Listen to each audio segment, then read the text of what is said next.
relativamente poco, era muy difícil explotar esas largas colas de talento, esas ideas geniales, esa forma de trabajar, etc. ¿Por qué? Porque era demasiado caro. ¿Qué es lo que pasaba con el mundo de la empresa?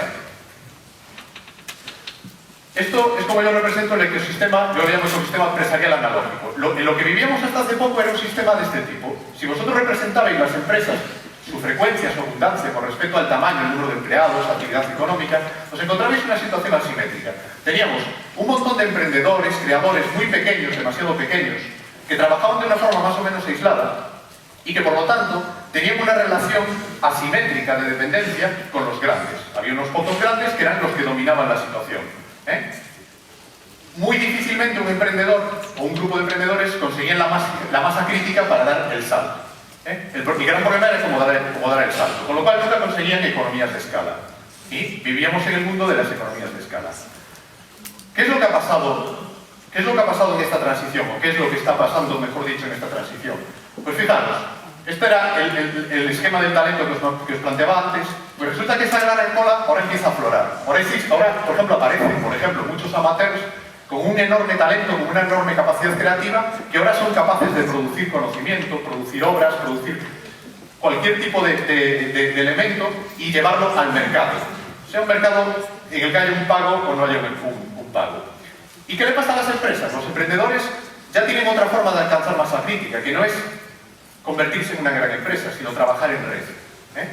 Crear estructuras fluidas, dinámicas, flexibles, lo cual genera, digamos, una relación, o está generando una relación de igual a igual. Digamos que ya esa asimetría se está reduciendo. Por supuesto, en muchos ámbitos económicos y sociales existe esa asimetría, pero esa asimetría tiende a reducirse por este proceso. Entonces, ese cambio lo podemos visualizar como una enorme oportunidad. Ya no importa tanto que estemos solos o que seamos un pequeño grupo. Si sabemos organizarnos, si sabemos trabajar de otra forma, si sabemos utilizar la tecnología, podemos llegar a desarrollar grandes proyectos. Proyectos que hasta hace poco eran totalmente impensables. ¿Cómo transforma todo esto, digamos, el mundo de los negocios, que es en el que vosotros como emprendedores estáis? Os voy a poner un ejemplo muy conocido, pero ya por conocido, yo creo que es interesante hacer un análisis crítico, ¿no? Que es el mundo de la música y de la industria discográfica. O sea, el gran drama que está viviendo un negocio en concreto, un sector económico, y cuáles son las razones de ese drama y cuáles son las oportunidades. Fijaros, lo que está pasando con todo eso es que la cadena de valor se destruye y se crea otra cadena de valor nueva. Y donde antes había había un punto de valor, un punto de escasez, ahora hay un punto de abundancia y el punto de escasez se sitúa en otro sitio. Con lo cual, el modelo tradicional no funciona, pero funcionan modelos alternativos. Os lo voy a contar tal como lo contaban hace poco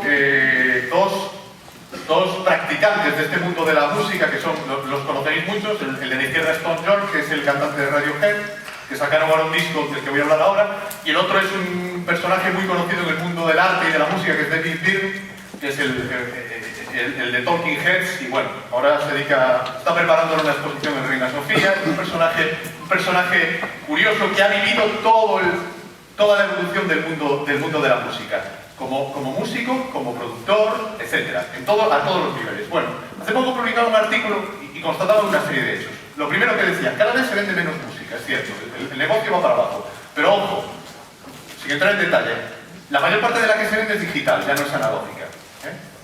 Ya se empieza a vender casi todo a través de internet. Son las barras negras y se piensa que dentro de pocos años casi todos, no habrá CDs, no habrá discos, solo habrá música por internet. Segundo, los modelos tradicionales, en el modelo de venta de CDs, que es el modelo tradicional, aunque ha vivido pocos años, casi todos los costes son costes operativos y de marketing. Pero resulta que la música digital no tiene costes operativos, no tiene distribución, no tiene tiendas, y el marketing se puede hacer de otras maneras. Y como se hace de otras maneras, también se reducen mucho los costes. Lo que quería decir es que era un modelo que, por propia lógica económica, estaba caminando hacia la obsolescencia. Decía, ojo, pero el autor, ellos reflexionaban desde el punto de vista del autor, que lo podemos hacer equivalente al emprendedor, y que es el que a mí me interesa. A ellos no les importaba el declive de la industria discográfica, les interesaba el autor, el músico. Decía, el autor en realidad tiene muchas opciones de control de su obra. Lo que pasa es que hasta este momento trabajaba con un modelo de distribución muy concreto, que era el que cedía todos sus derechos a la discográfica y no tenía ningún control sobre su obra. Era muy seguro, pero sin ningún control. Y ahora tenemos todo un abanico de opciones, desde la autodistribución y la autocreación, o sea, desconectarse totalmente de la discográfica, hasta tener opciones intermedias en las que se negocien una serie de opciones y derechos.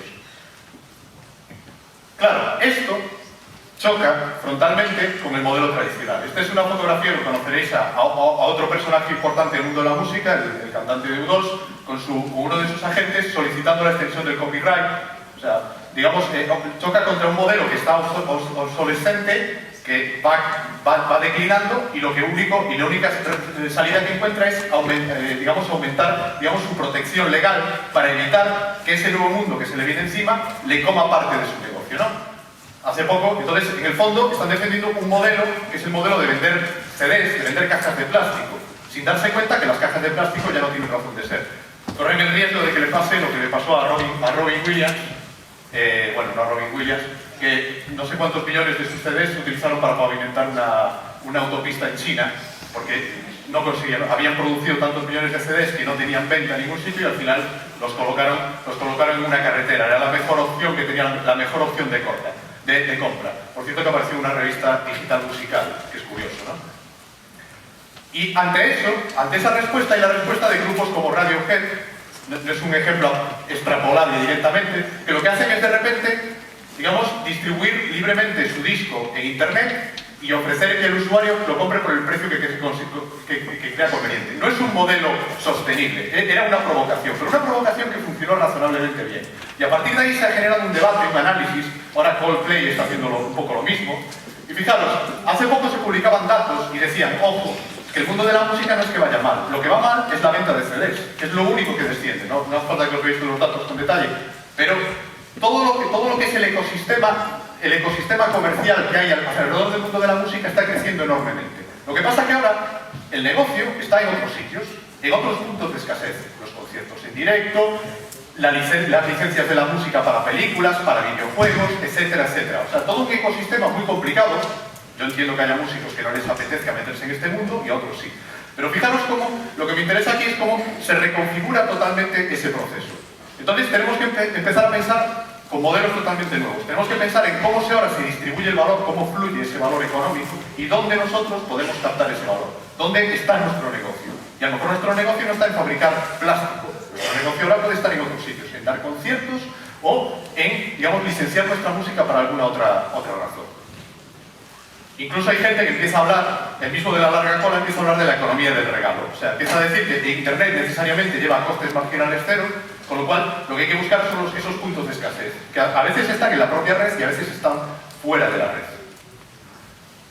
Pero lo interesante, y ya yendo un poquito rápido, lo interesante no es lo que pasa en el negocio digital, porque a mí siempre me preocupa que esto se entienda como que es algo que sucede en Internet y el mundo real va por otro camino. No, lo interesante es que esto sucede en todo tipo de negocios, en todo tipo de empresas. O sea, es una lógica que incluso a los que venden zapatos les afecta.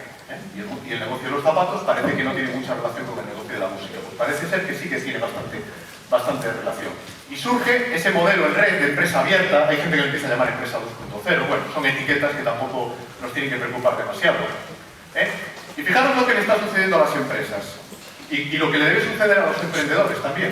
Primero, que están pasando, y hablarán después de esto, del marketing convencional, de la relación uno a muchos, están pasando a la conversación, a la reputación, a otras formas de gestionar la relación con los usuarios, a las conversaciones. No voy a hablar más de esto porque creo que después van a hablar más. Se está pasando de algo que antes se llamaba, con nombres muy grandilocuentes, gestión del conocimiento, vigilancia tecnológica, prospectiva. No es que ya no exista eso, sí que existe, pero ahora se organiza de otra manera. Ahora, utilizando tecnología, redes, la colaboración, digamos que ahora hacer prospectiva tecnológica, hacer vigilancia, digamos que es otro proceso.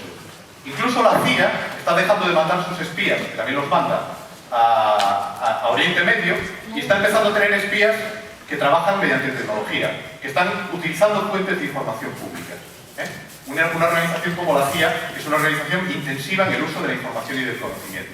En las empresas está pasando lo mismo. Y en el fondo estamos pasando de